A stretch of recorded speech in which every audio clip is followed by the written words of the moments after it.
Lalu muridnya memang nanya apa sih? Itu si Pak Kiai.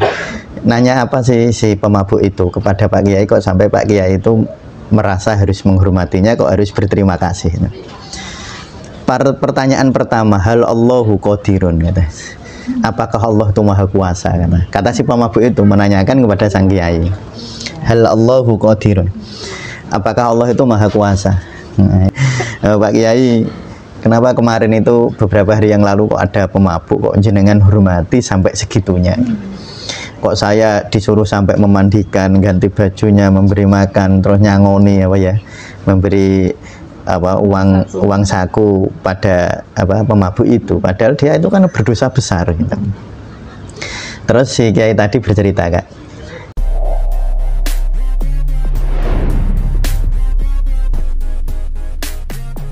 Assalamualaikum warahmatullahi wabarakatuh. Waalaikumsalam warahmatullahi wabarakatuh. Halo sahabat Sufi sekalian, salam bahagia untuk kita semua. Kita jumpa lagi di sesi ngaji kisah Sufi.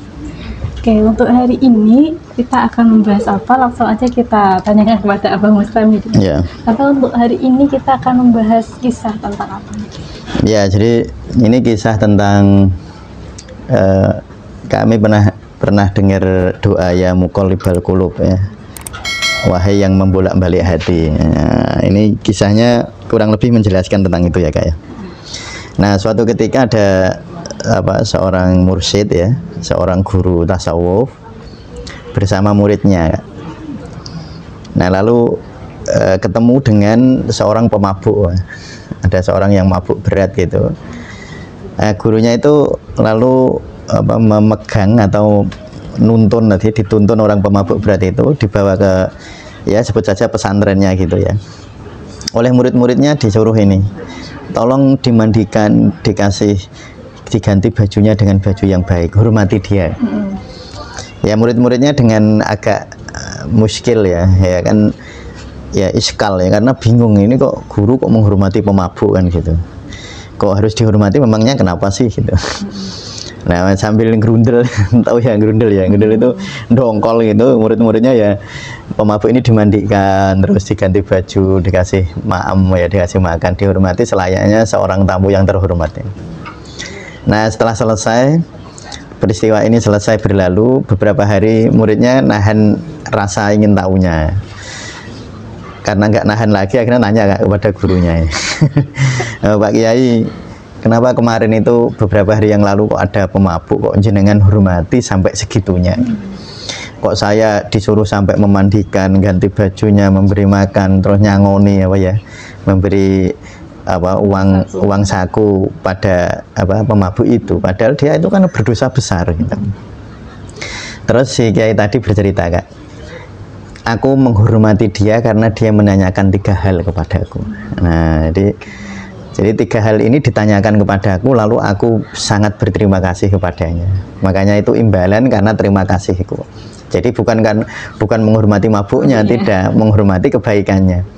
Karena bagi orang-orang yang hatinya terbuka, Kak ya, nasihat itu sebenarnya tidak harus keluar dari mulut orang yang ya menurut kita orang mulia. Bahkan kalau Sayyidina Umar bin Khattab itu dawuh, bahkan jika kebaikan itu keluar dari duburnya ayam, kita harus menerima.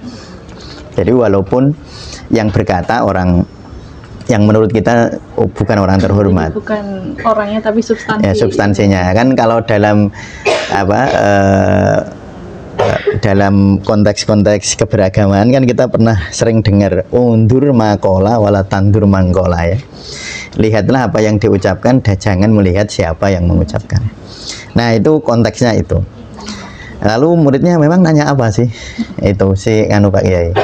Nanya apa sih si pemabuk itu kepada Pak Kiai, kok sampai Pak Kiai itu merasa harus menghormatinya, kok harus berterima kasih. Pertanyaan pertama, hal Allahu qadirun, kata. Apakah Allah itu maha kuasa? Kata si pemabuk itu menanyakan kepada sang Kiai, hal Allahu qadirun, apakah Allah itu maha kuasa? Nah, ya tentu saja jawabannya iya ya kan. Nah, itu yang belum menyentuh hati Pak Kiai, pertanyaan biasa aja ya. Hal Allahu qadirun, apakah Allah itu maha kuasa? Ya tentu jawabannya iya. Iya, Allah maha kuasa katanya. pas mabuk itu nanya kepada Pak Kiai itu bilang begitu. Jadi pas dalam keadaan mabuk itu bertanya gitu, hal Allahu qadirun, apakah Allah maha kuasa? Tentu jawabannya iya. Lalu pertanyaan kedua, kalau Allah maha kuasa, bisa tidak Allah itu mengubah aku yang sekarang pemabuk lalu besok menjadi wali sepertimu kan? Oh, ya tentu aja Pak Kiai jawabnya ya mesti iya kan? Iya, ya bisa gitu. Kamu bisa berubah jadi orang yang fajir atau orang yang bermaksiat kepada Allah kalau Allah menghendaki, dia berkuasa untuk menjadikan kamu orang yang baik. Gitu. Tentu jawaban itu biasa juga. Nah, pertanyaan ketiga itu yang membuat Pak Kiai itu tersentak. Kalau begitu, apakah Allah itu juga berkuasa untuk mengubahmu dari seorang kekasih Allah menjadi orang fajir sepertiku? Ya tentu mendengar pertanyaan seperti itu betul-betul menyadarkan Pak Kiai. Tentu jawabannya kan iya, ya kan? Apakah Allah berkuasa untuk mengubahmu dari yang baik menjadi yang buruk? Ya tentu saja iya. Nah, maka tentu saja pertanyaan ini betul-betul menghentak ya batin nurani Pak Kiai, yang mungkin selama ini kita itu menduga begini. Kita itu kadang-kadang kan menduga kita ini baik karena usaha kita gitu kan. Sehingga kadang-kadang itu muncul semacam kesombongan, ketakaburan yang menelusup ke hati kita yang sangat lembut, sehingga kita nggak menyadari. Lalu tiba-tiba tanpa kita sadari sepenuhnya, kita itu di hadapan orang itu terus merasa suci, merasa baik, sehingga itu menjadi kesombongan yang tersembunyi gitu. Nah, itu pertanyaan ini tadi ya, pertanyaan si pemabuk tadi kepada Pak Kiai yang membuat Pak Kiai lalu saya sampai menangis berhari-hari mendengar pertanyaan itu. Nah, jadi Pak Kiai itu beberapa minggu lalu kan ketemu sama ini si pemabuk ini, ditanya seperti itu, berhari-hari beliau menangis untuk mewujud sebagai manifestasi rasa syukur gitu. Kok aku dikehendaki Allah menjadi orang baik, piye atau bagaimana seandainya Allah itu menghendaki aku untuk menjadi orang yang tidak baik. Nah, ini pelajaran-pelajaran berharga ya bagi kita semua. Tentu ini harus kita pahami di dalam bukan dalam ranah syariat saja ya, kita pahami dalam dimensi hakikatnya. Jadi kalau secara hakikat itu tidak ada apapun di dunia ini yang tanpa izin Allah. Nah, sehingga ketika kita menyadari seperti itu ya Kak ya, saat kita melihat orang jelek menurut kita ya, menurut ego kita, menurut ukuran-ukuran formalitas ya, menurut ukuran-ukuran legal, ukuran-ukuran syariat, ukuran-ukuran yang biasa kita pakai, mungkin orang itu orang yang ya orang jelek lah, orang yang bermaksiat lah. Tetapi kalau kita mendengar cerita ini tuh hal ini akan membuat kita menjadi lebih lebih menyadari bahwa sesungguhnya kita ini sekarang ini jadi baik itu ya karena kehendak Allah gitu. Lalu kita ini jadi tidak merasa ngaku itu kan mengakukan yang seakan-akan kita miliki itu, bahkan kebaikan kita sendiri. Nah, kadang-kadang misalnya aku sholat itu kan yang ngaku sholat itu dalam ranah syariat tentu tidak salah ya, sama sekali tidak ada kesalahan di sana. Tetapi jika itu lalu terus-menerus kita ngaku begitu tanpa segera kita insafi hakikatnya, nanti menggelapkan batin. Jadi mengaku bahwa seakan-akan kita ini bisa sholat karena aku. Padahal coba ya sekarang kalau kita menghayati kami ya, menghayati diri lah. Misalnya nih kami sholat nih, kan kami berdiri. Itu yang membuat berdiri itu kan mungkin Pak Ami merasa kaki saya gitu kan, kaki saya ini bisa berdiri gitu. Makanya saya berdiri gitu. Lalu pertanyaan selanjutnya, siapa yang membuat kaki itu bisa berdiri? Nah, mungkin orang yang logis akan bilang otot ya kan. Ya kalau orang yang nggak biasa belajar biologi ya karena Allah gitu ya. Tapi kalau saya misalnya ditanya begitu ya, kenapa bisa berdiri ya? Karena ototnya bisa kontraksi dan relaksasi ototnya. Lalu pertanyaannya yang bikin otot begitu itu siapa gitu? Kan ternyata yang bikin otot itu karena ada perintah otak ke otot. Jadi kan ada otak, lalu Otak ini memerintah otot sehingga otot itu bisa berkontraksi. Nah, perjalanan dari otak menuju otot itu kan nggak kita sadari, ya kan? Perjalanan stimulus dari otak ke otot itu melibatkan triliunan sel kan? Iya, melibatkan satu ya di otak sini, di otak parietalis misalnya, di bagian otak yang di sini, lalu menuju ke ke sistem saraf motorik. Ini kan bentuknya sel, itu kan listrik stimulus saraf ya, sampai ke otot sini, melibatkan otot ini jumlahnya berapa wong? 1 kilogram otot itu isinya 1 triliun sel. Jadi kalau kami berdiri melibatkan otot mana saja ini ya, otot gastrocnemius namanya ya, otot-otot yang di sini, atau otot sampai ke paha kan, berarti melibatkan triliunan otot. Itu kan sama sekali di luar kendali kita. Nah, jadi kalau kita lalu mengaku bahwa saya berdiri sholat itu karena aku, kan kalau secara hakikat kan jadi terpeleset itu, iya kan? Jadi kami lalu merasa bahwa yang sholat itu aku. Nah, itu kan lalu kepeleset. Nah, ternyata aku itu bisa berdiri sholat karena dikehendaki Allah, iya kan? Nah, sehingga hal-hal semacam itu membuat kita itu selalu takwa. Takwa itu artinya selalu waspada ya. Waspada di dalam di dalam setiap, bukan hanya mewaspadai gerak-gerak fisik ya, mewaspadai gerak-gerak batin. Jadi misalnya, ternyata kami misalnya ketemu temen, terus temennya delalah itu menurut ukuran kami kan kurang soleha. Lalu itu menilai semacam itu sebenarnya dari ranah syariat itu nggak masalah kan. Tetapi yang jadi problem ketika muncul keakuannya, aku lebih soleh dari dia, lalu muncul emosi untuk muncul gerak batin untuk menghinakan. Nah, itu kan tentu yang saya sebut kepleset itu. Maka sekali lagi itu kalau kami baca level-level ibadah itu, level ibadah paling tinggi ya ketika seseorang itu tidak merasa ibadah tetapi merasa ditakdirkan ibadah oleh Allah. Jadi ibadahnya dia itu yang menggerakkan ya Allah ya. Jadi yang menggerakkan, misalnya kami baca Quran ya, kami misalnya membaca Quran, ketika membaca Al-Quran kan gerak lidah itu seakan-akan kita yang nyuruh ya. Tapi kami pernah nggak lihat orang dia kepengen membaca tapi nggak bisa membaca, misalnya sakit tertentu misalnya orang sakit tertentu dia pengennya membaca tapi lidahnya nggak mampu gerak, artinya keakuan kita itu nggak mampu menggerakkan lidah sebenarnya.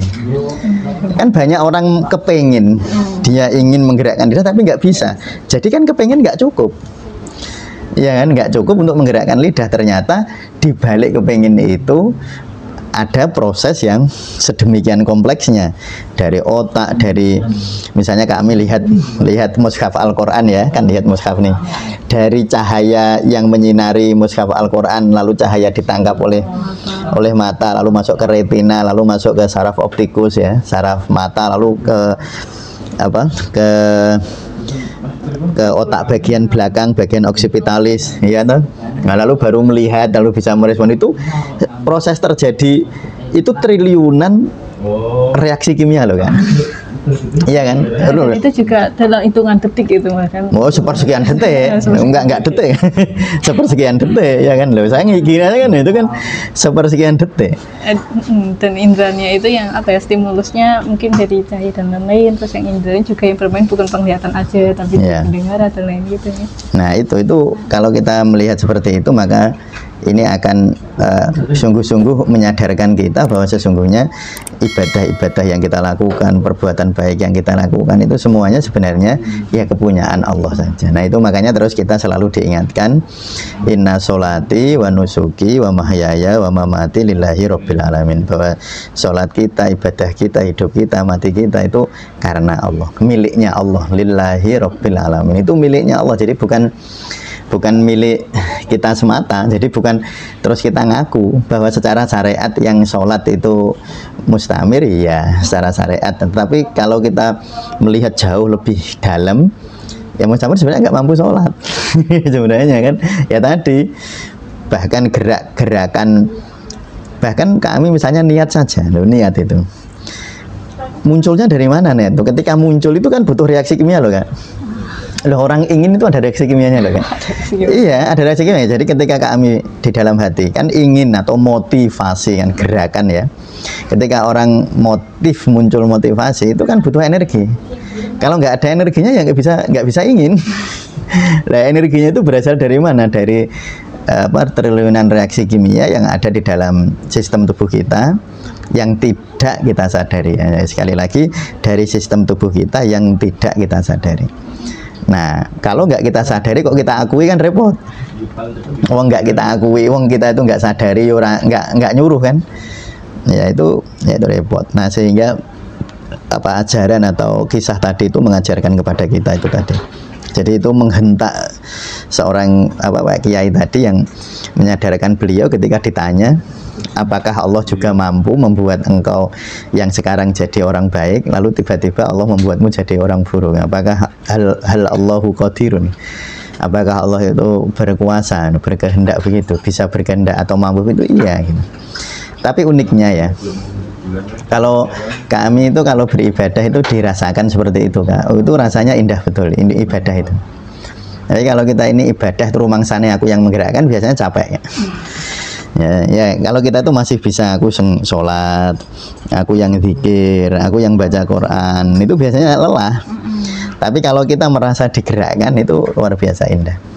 Makanya saya pernah itu membuat semacam quote ya.